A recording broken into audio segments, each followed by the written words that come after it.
এইবাৰ আমাৰ অসম বিধানসভাত লাভ জেহাদৰ বিৰুদ্ধে, বহু বিবাহৰ বিৰুদ্ধে, সত্ৰৰ সংৰক্ষণ, বহুবিলাক খুব ঐতিহাসিক আইন আমাৰ সদনলৈ আহিব আৰু আমি সদনত আলোচনাৰ জৰিয়তে চাহ বাগিচাৰ শ্ৰমিকক ভূমিৰ অধিকাৰ দিয়া বহুবিলাক এই বিধানসভাত ঐতিহাসিক বিল আহিব আৰু মই ভাবো যে লাহে লাহে কেবিনেটত যেতিয়া এপ্ৰুভ হৈ গৈ থাকিব আমি আপোনালোকক জনাব পাৰিম। কালি জুবিন ক্ষেত্ৰত দেখিবলৈ পোৱা গৈছিল আপোনাৰ ওপৰত যে ৰাজনৈতিক শ্লোগান দিয়া হৈছে।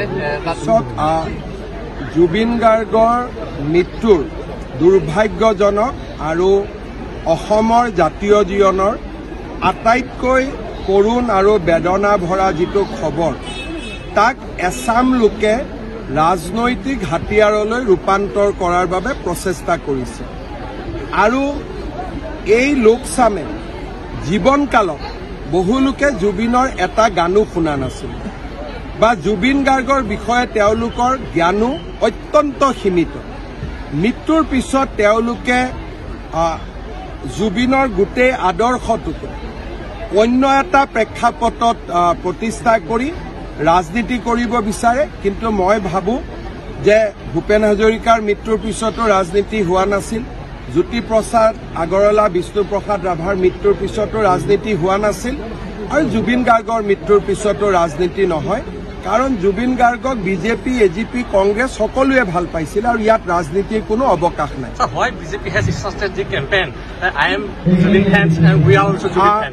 কিয় যিবিলাক জুবিনৰ নকল অনুৰাগী বহুত ওলাইছে,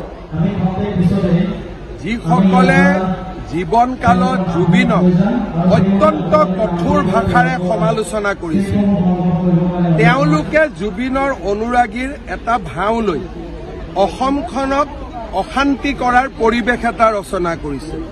সেইকাৰণে বিজেপিয়ে জুবিনৰ গান ভাল পোৱা, জুবিনক ভাল পোৱা অনুৰাগীসকলক লৈ যে যিকোনো মূল্যৰ বিনিময়ত আমি অসমখনক অশান্ত কৰিব নিদিওঁ। এইখন বিষ্ণু ৰাভাৰ অসম, জ্যোতিপ্ৰসাদৰ অসম, ভূপেন হাজৰিকাৰ অসম, জুবিন গাৰ্গৰ অসম, ইয়াক আমি কেতিয়াও অশান্ত কৰিব নিদিওঁ। এই শ্লোগানেৰে আজিৰ পৰা ৰাজপথত নামিছে। আমাৰ উদ্দেশ্য হৈছে যে নকল অনুৰাগীসকলৰ বিৰুদ্ধে প্ৰকৃত অনুৰাগীসকলক সংগঠিত কৰা আৰু জুবিনৰ অসমখনক প্ৰাণৱন্ত জীৱন্ত কৰি ৰখা, যাতে জুবিনৰ অসমখন আন্দোলনেৰে তমসাময় হৈ নপৰে, ৰাজনীতিৰ এখন বৈধভূমি হৈ নপৰে। তাৰ কাৰণে আমি প্ৰচেষ্টা কৰিম যে জুবিনৰ প্ৰকৃত অনুৰাগীসকলক লৈ সুন্দৰ আৰু সোণোৱালী অসম এখন নিৰ্মাণ কৰা। ডিচেম্বৰৰ শেষৰ সপ্তাহত বা জানুৱাৰীৰ প্ৰথম সপ্তাহত অমিত শ্বাহ ডাঙৰীয়া আহিব। তেওঁৱে আধাৰশিলা স্থাপন কৰিছিল আৰু তেওঁৰে কৰ কমলেৰে আমি আমাৰ মহাপুৰুষগৰাকীৰ জন্মস্থানৰ সংলগ্ন যিটো আমাৰ প্ৰজেক্ট, তাক আমি উদ্বোধন কৰিম। আজি কেইবাটাও আছে। আমাৰ ধুনীয়া ছুইমিং পুল এটা হ'ব গৈ আছে, ধুনীয়া ৰাস্তা এটা হৈছে, জইণ্ট ডিৰেক্টৰ হেল্থৰ নতুন কাৰ্যালয় হৈছে, এটা CIDF-ত নতুন বাণিজ্যিক ভৱন এটা হৈছে। নগাঁও চহৰখন বহু দিশে আগবাঢ়ি গৈছে। তাৰ 4টা গুৰুত্বপূৰ্ণ প্ৰজেক্ট এতিয়া আমি উদ্বোধন কৰিম। ৰাজেন গোহাঁই ডাঙৰীয়াৰ উত্তৰোত্তৰ উন্নতি, সুস্বাস্থ্য, সুন্দৰ ৰাজনৈতিক জীৱন মই কামনা কৰিছো।